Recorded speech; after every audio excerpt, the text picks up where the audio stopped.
Jagan craze పెరుగుతుందా అనంటే, అసలు జగన్ క్రేజ్ తగ్గితే గదా!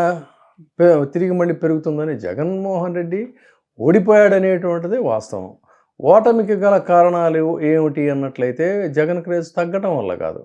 జనాల్లో ఇంకా ఏదో కావాలి, ఇంకా ఏదో చేయాలనేటువంటి దీన్ని కారణం గానీ, ఆ రేంజ్‌కి ఇంకా మనం చేరుకోలేదు, నిజాయితీగానే ఉందామని రాజకీయాల్లో కొన్ని కుహనా వ్యవహారాలకు పాల్పడకపోవటం గానీ, కూటమిలో పోలరైజేషన్ వల్ల ఓట్లు కాంబినేషన్స్ కలిసి రావటం గానీ, ఇలాంటివి విన్నింగ్ దీనికనేది చాలా అంశాలుంటాయి. బట్ ప్రజాదరణ అనేటువంటిది వేరు. ప్రజాదరణ ఉన్నటువంటి నాయకులు అతి కొద్ది మందే ఉంటారు రాజకీయాల్లో. రాజకీయాల్లో ప్రధానిగా వెలుగొందొచ్చు, ముఖ్యమంత్రిగా వెలుగొందొచ్చు. కానీ అంత మాత్రాన ముఖ్యమంత్రులుగా చేసినటువంటి వాళ్ళు, ప్రధానులుగా చేసినటువంటి వాళ్ళందరికీ కూడా వాళ్ళు ప్రజాదరణ ఉన్న నాయకులు అనుకుంటే చాలా పొరపాటు. ఉదాహరణకు మనం భారతదేశ రాజకీయాల్లో గనక తీసుకున్నట్లయితే ప్రధాని ఇందిరాగాంధీ ఎమర్జెన్సీ లాంటి అంశాల్లో వివాదాస్పద నాయకురాలైనా కూడా అత్యంత ప్రజాదరణ ఉన్నటువంటి నాయకురాలుగా ఆమెను చెప్పుకోవాలి. అదేవిధంగా ప్రస్తుతం నరేంద్ర మోడీ గారి గురించి ప్రస్తావించాలంటే అత్యంత ప్రజాదరణ ఉన్నటువంటి ప్రధానిగా ఆయన పేరు ప్రస్తావించుకోవాలి. మరి అదే సమయంలో మన్మోహన్ సింగ్ గారి గురించి చెప్పుకోవాలంటే ఆయన చాలా మంచివాడు అంటారు తప్ప ప్రజాదరణ ఉన్న నాయకుడా అనంటే అవునని చెప్పలేము. ఆ విధంగానే గతంలో ఇంకా వీపీ సింగ్ లాంటి వాళ్ళు, ఇటువంటి వాళ్ళు కూడా ప్రధానులుగా చేశారు. వాళ్ళు ప్రజాదరణ ఉన్న నాయకులు అంటే కాదు. అలాగే కాంబినేషన్స్ కాలం కలిసి వచ్చిందే అయ్యారు. ఆ రకంగానే ఆంధ్రప్రదేశ్ రాజకీయాలు తీసుకుందాం పోనీ. ఆంధ్రప్రదేశ్ రాజకీయాల్లో అనేక మంది ముఖ్యమంత్రులుగా చేసిన వాళ్ళు ఉన్నారు. వాళ్ళంతా ప్రజాదరణ ఉన్న నాయకులా అంటే అవునని చెప్పలేం. మరి ప్రజాదరణ ఉన్న నాయకులు ఎవరు అనగానే టక్కున మనకు స్మరణకు వచ్చేది ఒక ఎన్టీ రామారావు పేరు, ఒక రాజశేఖర రెడ్డి గారి పేరు, తదనంతర కాలంలో జగన్మోహన్ రెడ్డి గారి పేరు. ఈ పేర్లే గుర్తొస్తాయి తప్ప చంద్రబాబు నాయుడు గారి పేరు కూడా ప్రజాదరణ ఉన్న నాయకుడిగా మనం ఆయన్ని చెప్పలేం. ఆయన ఎప్పుడూ ప్రజాదరణ ఉన్న నాయకుడు కాదు. ఓన్లీ కాంబినేషన్స్‌లో, స్ట్రాటజీస్‌తో గెలిచినటువంటి వ్యక్తే తప్ప ఆయన బయటికెళ్ళి కదిలెళ్తున్నాడనంటే జనం పరిగెత్తుకొచ్చే పరిస్థితి లేదు. ఓన్లీ ఆయన సెలబ్రిటీ కాదాయన.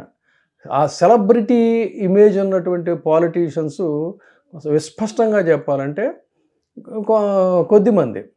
అది జనాదరణ అంటే.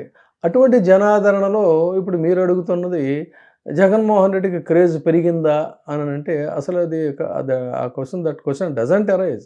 హి ఈజ్ ఆల్వేస్ ఎప్పుడూ కూడా జగన్మోహన్ రెడ్డి రాజకీయాల్లోకి ఎంటర్ అయిన దగ్గర నుంచి కూడా మరి అది ఏం జనమో, ఆ జనులేమిటో, ఆ ధ్వనులేమిటో, ఎగబడటం ఏంటో వయసుతో నిమిత్తం లేకుండా అటు యువకులు, ఇటు పెద్దవాళ్ళు, మహిళలు, చిన్నపిల్లలు వాళ్ళందరూ కూడా సినిమా నటుడి కోసం ఎగబడుతున్నారంటే అర్థం ఉంది. కానీ రాజకీయ నాయకుడి కోసం ఇంత పెద్ద స్థాయిలో జనాలు రావటం అనేది మాత్రం డెఫినెట్‌గా అదే క్రేజ్, జగన్‌కు ఉన్నటువంటి క్రేజ్. కాబట్టి ఆ జగన్ క్రేజ్ ఎప్పుడూ కూడా అలాగే ఉంది.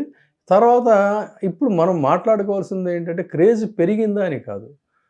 ఏ చంద్రబాబు నాయుడు గారైతే కొన్ని హామీలిచ్చి, ఆ హామీలను ఒకటొకటిగా ఆయన వాటిని నిర్వీర్యం చేస్తూ అటకెక్కిస్తున్నాడో, ఇది తను చాలా టాక్ట్‌ఫుల్‌గా చెప్తున్నానని అనుకుంటున్నాడు గానీ, జనం గమనిస్తున్నారు. ఈ గమనించేటువంటి స్థితిలో అయ్యో! మనం అనవసరంగా ఈ మాటల్లో విశ్వసించాం.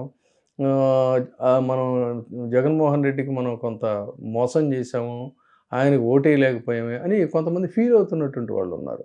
వాళ్ళిప్పుడు మళ్ళీ తిరిగి ముందుకొస్తున్నారు. ఆ క్రమంలోనే కొంత మళ్ళీ తన ప్రతి కార్యక్రమానికి కూడా జనాలు ఆ విధంగా ఇన్ని అణిచివేతల మధ్య కూడా కలిసొస్తున్నారు. అది ఇక్కడ చెప్పుకోవాల్సిందే. అంతే తప్ప ఆయన క్రేజ్‌కి వచ్చినటువంటి ఇబ్బంది లేదు. ఎప్పుడూ కూడా క్రేజ్ ఉన్న నాయకుడు కాబట్టే ఏ కార్యక్రమాన్ని టేకప్ చేసినా తాజాగా బంగారుపాళ్యం కార్యక్రమం తీసుకున్నా కూడా అన్ని అణచివేతల మధ్య అంతమంది రైతులు ఆ విధంగా వచ్చారంటే డెఫినెట్‌గా ఒక మాస్ లీడర్‌గానే జగన్మోహన్ రెడ్డిని చెప్పుకోవాలి.